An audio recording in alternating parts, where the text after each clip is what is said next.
오늘 사순절 두 번째 주일 맞이해서 여러분 또 말씀으로 만나게 되어서 너무 반갑습니다. 우리 옆에 있는 분들과 인사하겠습니다. 잘 나오셨습니다. 환영합니다. 축복합니다. 할렐루야. 고맙습니다. 네. 코로나 때문에 비대면 예배 하시는 분도 있고 또 대면 예배 하시는 분도 있고 교회의 방침은 어제 알림톡으로 알려드린 것처럼 예배는 정상적으로 드립니다. 근데 여러분 자율적으로 상태를 보셔서 비대면 대면 예배를 잘 섞어서 활용하셔야 되겠습니다.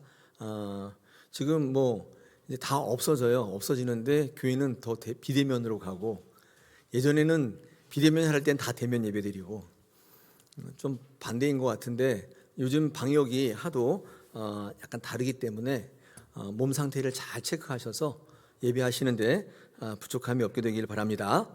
자, 여러분, 사순절 두 번째 기간인데, 사순절은 예수님의 고난에 동참하고 또 예수님의 십자가와 연합을 이루는 그런 절기라고 말씀을 드렸습니다. 오늘 두 번째 주일 설교의 제목이 예수의 마음을 품으라 이렇게 정했습니다. 예수님의 마음을 품는 게 고난에 동참하고 예수의 십자가와 연합하는 길이라고 묵상했습니다. 오늘 이 말씀을 좀 나눌 텐데, 이 말씀이 여러분의 삶 속에 실천으로까지 이어지는 귀한 말씀 되시길 축복합니다. 자, 제목이 참 좋은데 예수님의 마음을 품으라.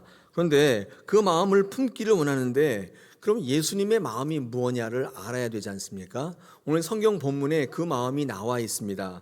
오늘 3절 하반절에 보니까 자기보다 남을 낮게 여기는 마음이죠. 그 다음에 또 우리 4절 하반절에 보니까 다른 사람의 일을 돌보는 마음입니다. 이게 5절에 보니까 이게 예수의 마음이다. 이 마음을 품으라. 사순절 이 고난 주간에 이 사순절 고난을 묵상하는 이 절기에 오늘 우리에게 명령하시는 하나님의 말씀입니다. 예수님의 마음을 품으려고 하는데 그 마음이 무엇인가 하면 오늘 말씀하신 것처럼 남을 낮게 여기는 마음, 그 다음에 다른 사람의 일을 돌보는 그런 마음이 예수님의 마음이라고 성경은 증거하고 있습니다. 여러분, 이 마음을 품는 게 왜 중요하냐면 이 마음은요, 행동을 유발하게 하죠. 마음에서 행동이 나옵니다. 그러므로 예수님의 모든 구원 사역은 바로 이 마음에서 비롯되었다고 봐야 되겠죠. 남을 나보다 낮게 여기는 거, 그 다음에 다른 사람의 일을 돌아보는 이런 마음, 여러분, 이 마음이 예수님의 구원 사역을 이루는 가장 기본적인 근본인 것입니다. 그러므로 예수님의 사역을 한마디로 정의해 보라면 모든 일을 나보다 낮게 여기는 것이고, 그 다음에 다른 사람의 일을 돌보는 사역이라고 말씀할 수 있습니다. 예수님이 이런 마음을 품고 계시다면 사단은 정반대죠. 왜냐하면 사탄은 예수님과 정반대에 서 있는 그런 존재니까. 그게 사탄이죠. 그렇기 때문에 사탄은 어떤 마음을 가지고 어떻게 일하냐면 우리에게 이렇게 얘기해요. 남보다 높아지라고 얘기합니다. 남을 나보다 낮게, 낮다는 것은 지읒받치면 이게 낮은 게 아니라 더 낮다. 말이 구별이 잘 안 돼. 발음이 낮다.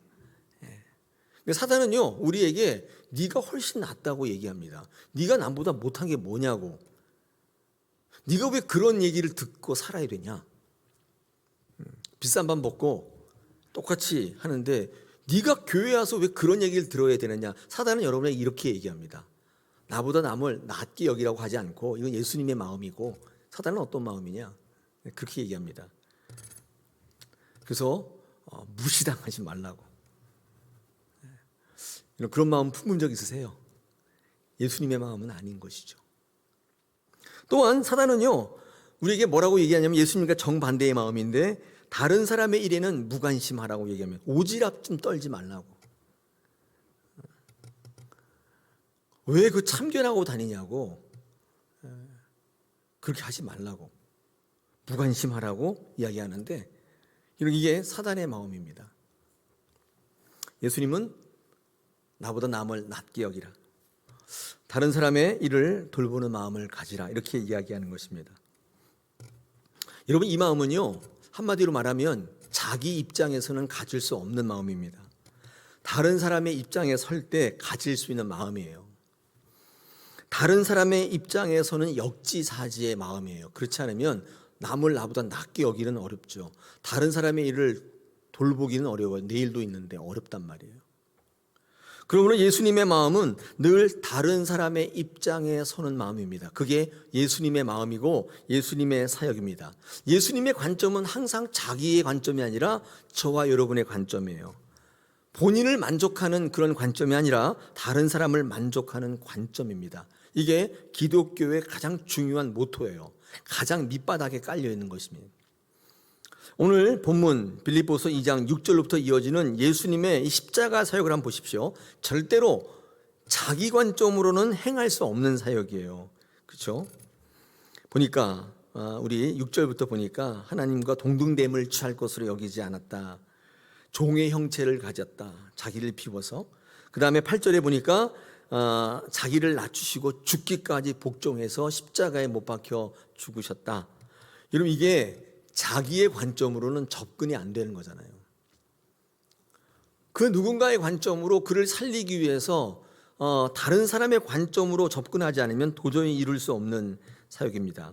그럴 때 여러분 9절 보시면 하나님은 예수님의 이름을 지극히 높여주신다. 모든 이름 위에 뛰어난 이름으로 만들어주신다고 우리에게 말씀하고 계시는 것입니다.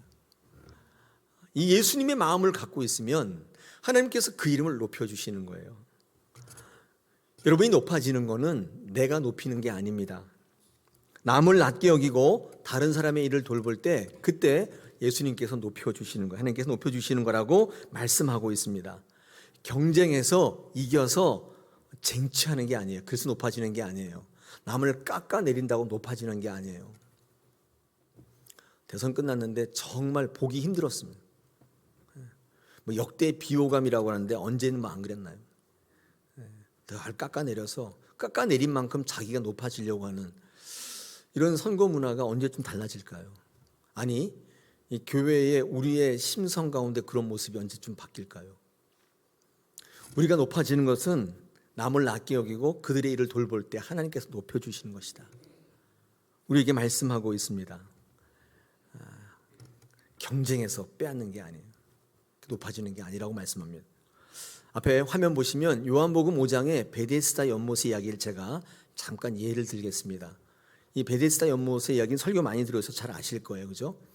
이게 어떤 연못이냐? 1절부터 보면 이렇게 되어 있습니다. 그 후에 유대인의 명절이 되어 예수께서 예루살렘에 올라가시니라. 예루살렘에 있는 양문 곁에 히브리 말로 베데스다라 하는 못이 있는데 거기 행각 5이 있고 그 안에 많은 병자, 맹인, 다리 저는 사람, 혈기 마른 사람들이 누워 물의 움직임을 기다리니 이는 천사가 가끔 못에 내려와 물을 움직이게 하는데 움직인 후에 먼저 들어가는 자는 어떤 병에 걸렸든지 낫게 되미러라. 거기 38해 된 병자가 있더라. 이 베데스다 연못이라는 게 있는데 그렇죠. 거기에 가끔 천사가 내려서 물을 막 움직이는데 그때 물에 제일 먼저 들어가는 사람은 어떤 병이든지 낫는다는 전설에 따라 삼천리. 이게 그 가로로 쳐 있어요. 거기 보면 이게 그런 연못이 있다고 하는 겁니다. 여러분 이 베데스다라고 하는 말은 뭐냐면 베이트와 헤세드가 두 개가 합해진 말인데 이 베이트는 이 집이란 뜻입니다. 집, 베들레헴, 햄의 집인가요? 네, 베이트 레헴인데 그게 이제 떡의 집이란 뜻이거든요. 베들레헴이라는 게 이 베이트 헤세드 다시 말해서 자비, 헤세드는 은혜란 뜻이고 자비란 뜻이니까 이 베데스다 연못의 이름의 뜻은 자비의 집, 은혜의 집이라고 이름이 붙어 있습니다. 그런데 여러분 가만히 이 내용을 읽어보면 이게 자비의 집인지 은혜의 집인지 잘 모르겠습니다. 한번 생각해 보세요. 연못에 제일 먼저 들어가는 사람이 나아요.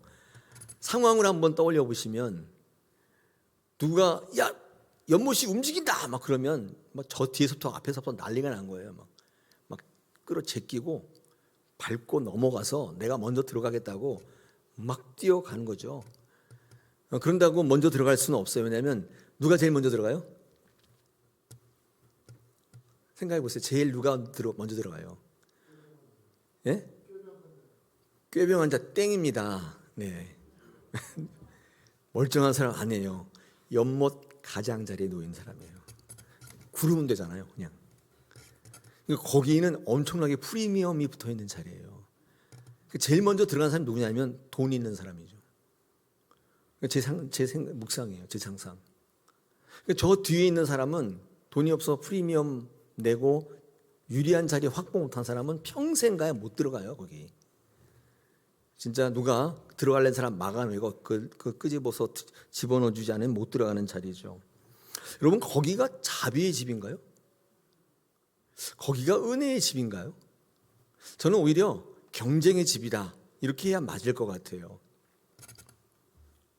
근데 왜 많은 사람들이 거기다가 그 연못의 이름을 베데스다 연못이라고 지었을까요? 저는 생각해 볼 때 많은 사람들이 하나님이 주시는 이 은혜를, 복을 경쟁에서 차지하는 것이라고 생각했던 까닭이 아니겠는가 생각해 봅니다. 그런 사람이 붙인 이름이 아닌가. 하나님이 주신 은혜는 합력해서 나눌 때 복이 된다는 생각을 하지 못했던 사람들, 이런 사람들이 거기다가 이름을 그렇게 붙이지 않았겠는가. 여러분, 만약에 연못이 움직일 때 누군가가 제일 먼저 들어간 사람이 낫는다고 한다면 이렇게 했으면 어떨까요? 병에 중한 사람부터 순차적으로 사람들이 들어서 그 연못에 넣어주었다면 어땠을까요? 그럼 경쟁하지 않을 수 있었겠죠. 협력할 수 있었겠죠. 제가 볼 때 그래야 거기가 은혜의 집이고 자비의 집이 되지 않겠습니까? 그런데 그러지 않았던 것 같아요. 38년 된 병자가 누가 나를 넣어주지 않는다, 이렇게 불평하는 음성을 듣게 되는 것이면 왜 그렇게 협력해서 누군가를 넣어주지 못했을까요? 여러분, 이것은 잘못 배웠기 때문입니다. 여러분, 어떻게 기도하세요? 이렇게 기도하시지 않아요? 하나님이 주신 능력으로 제게 능력 달라고 해서 경쟁을 이겨서 남들보다 더 먼저, 더 빠르게, 더 높이, 더 많이 가지는 삶을 살게 해달라고 기도하지 않습니까? 그게 예수 믿고 승리하는 삶이라고 여기지 않습니까? 하나님께서 내게 능력 주시면 그 능력 가지고 누군가를 짓밟고 일어나서 누군가를 끄집어 내려서 내가 그것을 차지할 때, 야, 하나님께서 내게 복 주셨구나, 이렇게 생각하고 있지 않냐, 그 말이에요. 여러분, 기도는 그렇지 않냐고 스스로에게 한번 물어보십시오. 근데 기도는 이게 경쟁에서 없는 게 아닙니다. 내가 능력 받아서 쟁취하는 게 아니에요. 여러분, 38년 된 병자가 나를 연못에 넣어줄 사람이 없다고 불평하는데, 여러분, 이 말을 가만히 묵상해 보면, 바꿔보면 이런 얘기예요. 나도 누군가를 연못에 넣어준 적이 없다입니다. 제가 왜 이렇게 단언할 수 있냐면, 제가 살아보니까 전혀 모르는 사람이 나를 연못에 안 넣어줍니다. 전혀 모르는 사람이 나를 축복해 주지 않아요. 나를 축복해 주고 나를 들어서 연못에 넣어주는 사람은 내가 먼저 축복한 사람이고 내가 넣어준 사람이에요. 그 사람이 나를 넣어줘요. 나를 축복하는 것이면. 그리고 그 사람이 하나님의 복을 받게 돼요. 화면에 창세기 12장 3절을 적어왔습니다. 보십시오. 너를 축복하는 자에게 내가 복을 내리고 너를 저주하는 자에게 내가 저주하리니 땅의 모든 족속이 너로 말미암아 복을 얻을 것이라 하신지라. 이게 하나님이 아브라함에게 하신 말씀인데, 이게 무슨 말이죠? 너를 축복하는 자에게 내가 복을 내린다. 여러분, 이게 무슨 말이에요? 하나님이 복 주심과 저주하심의 원칙을 명백히 밝히는 말씀인데, 너를 축복하는 자에게 내가 복을 내린다는 것은 이런 말이죠. 누가 나를 축복하느냐? 내가 먼저 축복한 사람이란 뜻입니다. 하나님의 복을 받는 그 사람은 누구냐? 내가 먼저 축복한 사람이에요. 그 사람이 내 축복으로 말미암아 나를 축복하는 거예요. 내가 축복하니까 나를 축복해 주는 거죠. 그리고 그것으로 인해 그 사람이 하나님께 복을 받게 된다는 거예요. 그러니까 이게 순서가 이래요. 내가 그를 먼저 축복하면 그가 너무 고마워서 나를 축복해줘요. 그 사람을 하나님께서 복을 주시겠다는 거예요. 그 사람의 복 받는 것은 없어지 할게요. 내가 축복할 때예요. 여러분, 중요한 것은 내가 하나님의 복을 받는 원리도 똑같아요. 나도 그 누군가에게 축복을 받았어요. 너무 고마워서 그 사람한테 가서 축복해요. 잘 될 겁니다. 이렇게 할 때 하나님께서 그로 말미암아 내게 복을 주시는 거예요. 사랑하는 성도 여러분, 하나님께서는요, 우리에게 복을 주실 때 이렇게 주십니다. 나를 위해서, 내 가족을 위해서 열심히 기도해서 열심히 경쟁해서 이겨서 하나님의 복을 쟁취하는 게 아니에요. 기도하실 때 그렇게 한다고 복을 받는 게 아니에요. 누군가를 축복하시면 그 사람이 나를 축복해줘요. 그때 그 사람이 하나님께서 복을 주시는 거예요. 여러분, 하나님의 복 주심의 원리를 알고 계셨어요? 그런 거 필요 없고 내가 훨씬 열심히 기도해야지. 그래서 복을 받아야지. 누가 쓰러지든지 뭐 죽든지 관계없어. 그건 그 사람 일이고 나는 나 혼자 열심히 은혜 누리고 복 받아서 성령 받아서 능력 받아서 복을 누려야지. 여러분, 잘못 생각하신 거예요. 그렇게 복 주시지 않아요. 여러분, 왜 그 연못이 베데스다 연못인 줄 아세요? 이렇게 생각한 사람들이 많았던 거예요. 오늘 이 시간 하나님의 복 주심의 원리를 듣고 행할 수 있는 여러분 눈과 귀와 마음이 열리시기를 축복합니다. 여러분의 신앙의 행위가 달라지시기를 축복합니다. 그로 말미암아 복이 넘치는 여러분과 여러분 가정, 우리 교회 되기를 원합니다. 할렐루야. 그러므로 이 38년 된 병자는 누구입니까? 왜 그가 아직도 그 병든 자리에 그러고 있나요? 이유가 뭘까요? 그거는요, 늘 자기 관점에서만 생각하는 사람이기 때문에 그렇습니다. 나는 이런 입장에 있는데 할 수 없지만, 내가 38년 된 병자이기 때문에 힘이 없기 때문에, 나는 형편과 여건이 안 되기 때문에 나는 할 수 없는데 남들은 왜 내게 해주지 않을까? 왜 나를 넣어주는 사람이 없나? 이거 너무 각박한 거 아니야? 이렇게 생각하는 사람이에요.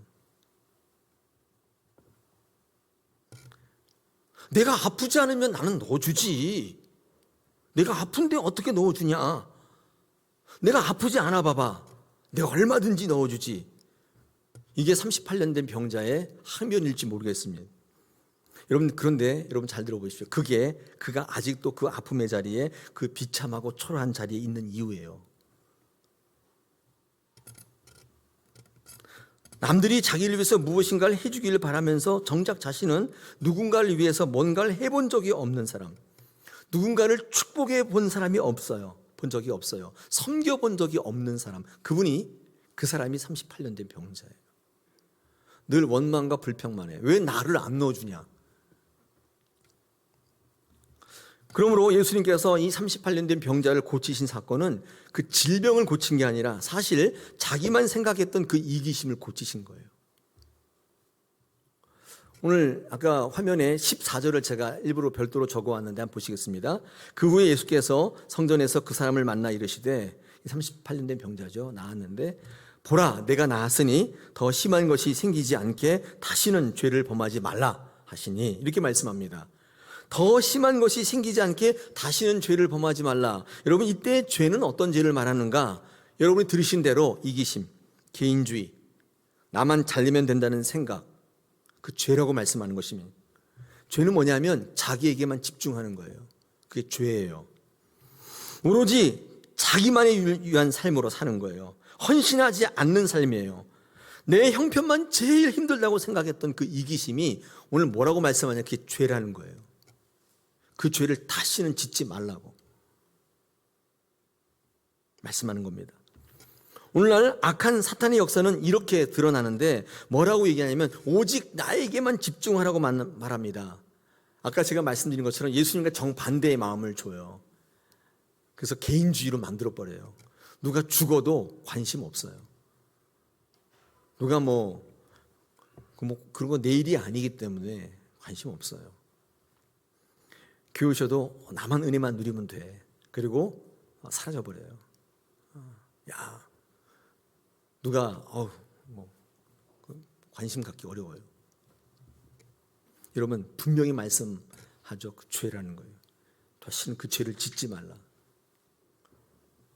사단은 그래서 우리에게 이 자기에게 집중하는 마음을 넣어줘서 그리스도적인 삶을 살지 못하게 만듭니다. 여기서 이 예수 그리스도적인 삶이라는 게 뭔가 하면요, 예수님의 마음을 본받는 삶이에요. 왜냐하면 그 마음에서 예수님의 사역이 나오기 때문에. 그러므로 예수 그리스도적 삶이라는 건 뭐냐면 남을 낮게 여기는 겸손, 이걸 겸손이라고 합니다. 우리 3절에 보니까 오직 겸손한 마음으로 각각 자기보다 남을 낮게 여기라. 여러분, 남을 낮게 여기는 것을 겸손이라고 얘기하죠. 또 다른 사람의 일을 돌보는 삶으로, 이게 예수님의 이 삶인데, 이거는 헌신의 삶이죠. 그러므로 예수님의 구원의 메시지를 읽어볼 때 예수님의 사역은 두 가지로 추격이 되는데, 이 겸손과 헌신의 삶인 거예요. 남을 나보다 낮게 여기는 겸손이 있으셨고, 그래서 항상 역지사지의 입장에서 그를 생각하신 것이고, 누군가 일을 계속 돌아보면서 주님은 사역하신 것입니다. 여러분, 온 세상을 구원했던 예수님의 이 삶이라는 건 거창하지 않았습니다. 단지 그저 누군가를 나보다 낮게 여기는 겸손함이었고, 누군가가 어떤 일을 당할 때 그를 돌아보는 헌신이 있었던 거예요. 여러분, 그 두 가지가 이 세상을 구원하는 예수님의 사역의 가장 기본이었어요. 여러분, 죄 가운데 있는 여러분들, 또 저와 여러분을 구원하시기 위해서 이 땅에 오신 예수 그리스도께서는 고난 당하셨잖아요. 여러분, 이 고난이라는 게 뭘까요? 제가 지금 말씀드린 것처럼 바로 겸손과 헌신입니다. 이게 고난이었던 거예요. 고난은 이 헌신과 이 겸손으로부터 비롯되는 것입니다. 이건 제가 하는 말이 아니라 이사야 선지자도 이 옛날에 예수님이 이 땅에 오실 텐데 그 예수님의 구원 사역이 바로 이 겸손과 헌신으로부터 나온다고 예언하고 있습니다. 한번 보겠습니다. 이사야 53장 앞에 보시면 4절부터 제가 6절을 한번 읽어보겠습니다. 굵은 글씨를 좀 보시면서 한번 읽어보시면 좋겠습니다. 그는 실로 우리의 질고를 지고 우리의 슬픔을 당하였거늘 우리는 생각하기를 그는 징벌을 받아 하나님께 맞으며 고난을 당하였다 하였노라. 그가 찔림은 우리의 허물 때문이요 그가 상함은 우리의 죄악 때문이라. 그가 징계를 받음으로 우리는 평화를 누리고 그가 채찍에 맞음으로 우리는 나음을 입었도다. 우리는 다 양 같아서 그릇 행하여 각기 제갈 길로 갔거늘 여호와께서는 우리 모두의 죄악을 그에게 담당시키셨도다. 여러분, 여기 읽어보면요, 예수님의 구원 사역이 뭐냐? 바로 이 겸손과 헌신인데, 여러분, 예수님의 고난은 자기 자신 때문이 아니라고 우리 4절에서 말씀합니다. 많은 사람들이, 교만한 사람들이 그렇게 얘기하지만 예수님의 이 고난은 다른 사람들 때문이라고 말씀해요. 5절 보십시오. 그리고 예수님의 찔림은 상함은 우리의 허물과 죄악 때문이라고 얘기합니다. 그의 겸손과 헌신과 희생 때문에 우리 5절에 보니까 우리가 평화를 누리고 나음을 입었다고 얘기해요. 예수님의 겸손한 마음, 헌신하는 마음 때문에 이 땅에 우리가 구원을 얻게 된다고 이사야는 발견하고 예언하고 있어요. 놀랍지 않으세요?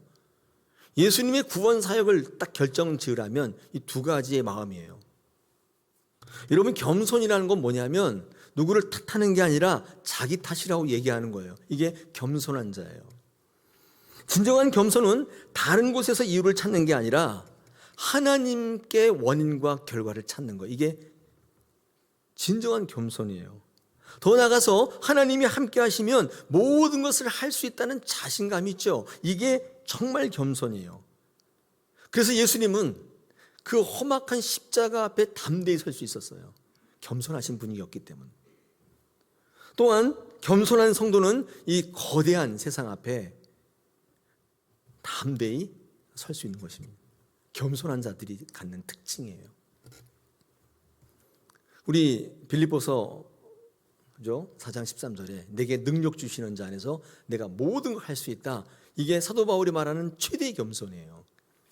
교만한 사람은요, 할 수 없다고 얘기해요. 왜 그게 교만인 줄 아세요? 겸손 같은데 하나님이 계시는 것을 배제하기 때문이에요. 하나님이 능력 주시면 못하는 게 어디 있어요? 이게 가장 큰 겸손이에요.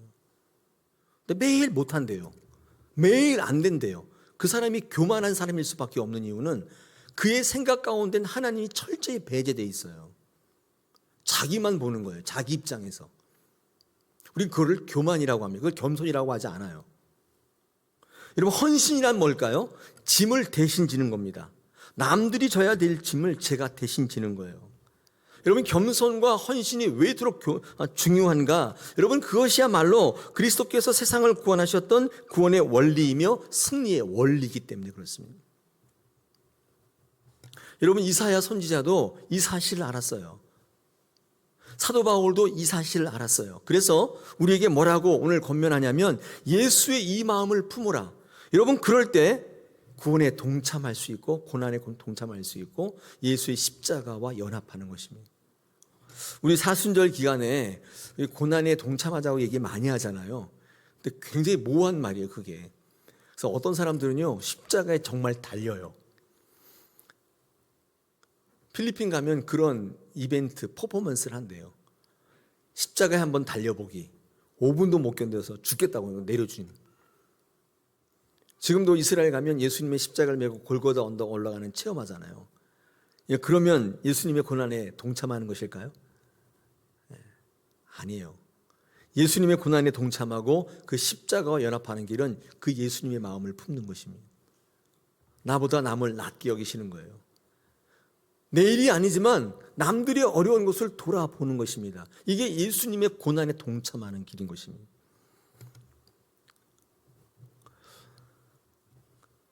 꼭 그러시길 축복합니다. 2022년 사순절 기간에 두 번째 주일 여러분 주시는 메시지인데 말로만 주님 고난에 동참합니다 그렇게 말씀하지 마시고 오늘 이 예수님의 마음을 품게 되시기를 원합니다. 할렐루야. 여러분, 생긴 게 굉장히 불쌍하게 생긴 사람들 있잖아요. 딱 보면 되게 불쌍하게 생긴 분들, 이런 분들은요 얼마나 능력 있는지 몰라요. 왜냐하면 많은 것을 얻어요. 그리고 많은 사람들이 그런 사람과 함께 있으면 마음이 편안해진다고 말합니다. 왜 그런 줄 아세요? 불쌍하게 생긴 사람들이 옆에 있으면 경쟁심이 유발되지를 않아요. 까도남 옆에 있으면 경쟁심이 막 나오잖아요. 까다로운 도시 남자, 까도녀, 깐깐하게 생기고 굉장히 잘난 척하고 이런 사람들 보면 그래 한번 해보자. 네가 낫나 내가 낫나 한번 해보자. 경쟁심 유발 피곤한데, 근데 불쌍하게 생긴 사람은 가면 모든 무장이 해제돼요. 불쌍해요. 그냥 편안해요. 왜 그러냐면 경쟁이 없기 때문에 그렇습니다. 사랑하는 여러분, 우리를 편하게 만드는 것은 불쌍히 여기는 마음이고 측은히 여기는 마음입니다. 여러분, 섬김이 여기서부터 출발하는 거예요. 섬김은 나보다 못하다고 생각하는 비교에서 출발하는 게 아니에요. 많은 분들이 섬길 때 구제할 때 내가 훨씬 낫고 저 사람이 훨씬 못하기 때문에 내가 좀 준다 이렇게 생각하는 것을 섬김이라고 여기는데 전혀 아닙니다. 여러분, 비교에서 섬김이 나오는 게 아니에요. 만약에 정말 비교했다면 섬김이 안 나오고 무시가 나오고 멸시가 나오는 거예요. 그러나 진정한 섬김은 비교가 아니라 그 사람이 잘 되었으면 좋겠다는 축복의 마음에서 비롯되는 거예요. 이것이 나보다 남을 낚이는 마음, 낫게 여기는 마음이에요. 그래서 내 삶과 물질을 그 사람에게 부어줄 수 있는 거예요. 내 삶을, 내 목숨을 그에게 줄 수 있는 것입니다. 성경이 이것을 긍휼이라고 얘기하고 있습니다. 우리 기독교에서의 구원은 이 예수님의 삶과 고난으로부터 시작돼서 십자가의 죽으심 그리고 무덤에서 부활하신 것으로 완성됩니다. 이게 구원이에요. 예수님의 삶과 고난은 한마디로 남을 낫게 여기는 겸손한 삶과 다른 사람의 일을 돌보는 헌신의 삶이라고 해도 과언이 아니에요. 이 사순절 기간에 우리가 예수님의 이 고난 묵상하시면서 무엇보다 겸손과 헌신을 닮았으면 참 좋겠습니다. 그리고 그것이 고난에 참여, 동참하는 길이고 예수 십자가 구원에 연합하는 길이라고 믿고 여러분의 삶 속에 그런 삶이 일어나시기를 축복합니다. 누가 도울 수 있는가? 누가 구제할 수 있는가? 바로 이 겸손한 마음과 헌신의 마음이 있는 사람들인 것입니다. 그러므로 여러분 마음속에 그것을 이렇게 담을 수 있는 빈자리가 반드시 있어야 돼요. 제가 이제 기도할 때 그런 기도를 많이 하는데 하나님께서 여러분의 삶을 허락하실 때 여러분 전체의 삶을 허락하신 게 아니에요. 100%라면 모르겠습니다. 여러분이 누리고 즐기고 하는 삶을 뭐 한 50% 줬다면 나머지 50%는 하나님을 위해 써야 되는 삶의 부분이 있고 선교를 위해서 써야 되는 부분이 있고 불쌍한 이웃들을 위해서 헌신에 대한 삶의 퍼센테이지가 있어요. 그것을 다 합해서 하나님 여러분의 삶으로 만드신 거예요. 근데 그 자리들을 비워놓지 않으면, 거기다가 여러분이 욕심을 채우고 여러분이 욕망을 채우면 더 이상 뭔가를 받을 공간이 없게 돼요. 여러분, 그래서 제가 어떤 칼럼에서 글을 읽었는데 이 빈자리 의식이라는 게 있습니다. 빈자리 의식. 이게 뭔가를 읽어봤더니 재밌습니다. 소개해 드릴게요. 그러니까 눈에서 멀어지면 마음에서 멀어진다, 그런 말이 있지 않습니까? 이 말이 무슨 말이냐면, 눈에서 자꾸 보지 않으면 내 마음속에 있는 빈자리에 그 무엇인가가 채워진다는 뜻이에요. 눈에서 자꾸 멀어지니까 이게 뭔가 이렇게 채워져요. 빈자리를 지키기 위해서는 할 수 있는 대로 자주 만나는 시도를 해야 돼요. 그래야 그 빈자리가 그 존재로 지켜져요.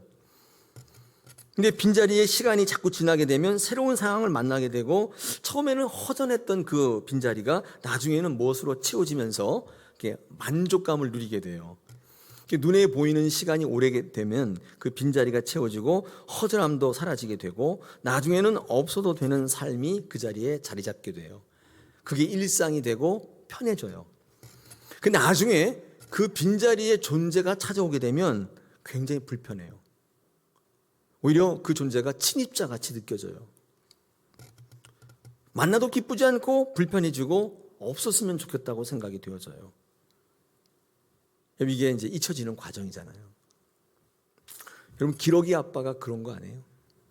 멀리 있어서 잘 안 봐요. 전화 몇 번 하고. 처음에는 아빠, 남편 보고 싶어서 그리움이 있었는데 자꾸 안 보니까 그 빈자리에, 아빠의 빈자리에 무엇인가가 채워지기 시작하는 거예요. 나중에 정작 아빠를 만나게 되면 불편해요. 불편해져요. 그래서 아빠 그냥 글로 가시면 좋겠다고 얘기해요. 그 잊혀지는 과정이거든요. 눈에서 멀어지면 마음이 멀어지는 것은 어쩔 수 없어요. 그러니까 빈자리를 가지고 있어야 채울 수 있는 거예요. 이게 빈자리 의식이라고 하는 것입니다. 우리 신앙생활 어떨까요? 마찬가지입니다. 예수님의 빈자리가 반드시 있어야 돼요. 근데 예배 안 드리면요, 뭐라고 말씀은 하시는데 그 빈자리에 뭔가가 자꾸 채워져요. 나중에 예수님의 본질의 예수님이 나타나면 불편합니다. 부담이 돼요. 그래서 예수님 떠나가시옵소서, 제가 부담이 됩니다, 이렇게 이야기할 수밖에 없는 것입니다. 여러분, 그 유명한 운동선수들이 은퇴하면 그 백넘버 같은 경우는 이렇게 영구 결번 그래가지고 다른 선수한테 안 주죠. 손흥민 선수는 7번이니까 7번 딱, 토트넘에서는 7번은 누구도 백넘버를 달지 않게 해요. 그게 뭐냐면 빈자리예요. 그걸 보면서 그를 기억하는 것입니다. 7번을 딱 보면 그 사람이 딱 떠오르는 거예요. 영구 결번이 빈자리 의식이에요. 그를 늘 기억하고 늘 존중하며 그를 사랑하는 방법인 것입니다. 여러분, 누가 남을 아껴 여기고 그들을 돌아볼 수 있는가? 간단합니다.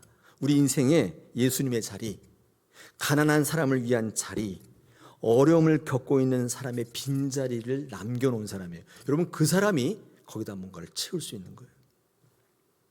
그 사람만이 오직 구제와 섬김이 가능해요.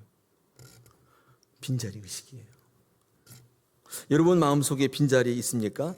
하나님께서 허락하신 비워놓으라고 하는 자리, 지금 무엇으로 채워져 있습니까? 그럴 때 빈자리에 주인이 오면 부담스러워져요. 거기 이미 뭐가 있기 때문이에요. 우리 인생 가운데 채워야 할 빈자리를 그대로 두셔야 돼요.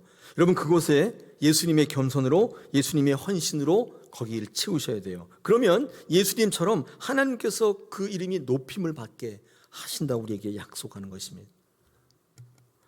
여러분, 들어오실 때 우리 주보 안쪽에 평화헌금이라고 하는 헌금 봉투를 아마 받으셨을 거예요. 평화헌금.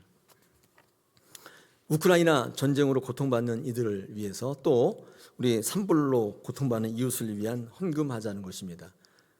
여러분, 이들을 위한 우리의 빈자리가 있다는 사실을 기억하셔야 돼요. 이 빈자리를 다른 것으로 채우시면 이 봉투가 엄청 부담입니다. 침입자 같이 느껴져요. 여러분, 이 봉투가 여러분의 그 빈자리가 되시기를 축복합니다. 우크라이나 같은 경우는요, 남 같지 않잖아요. 우리나라랑 똑같지 않아요?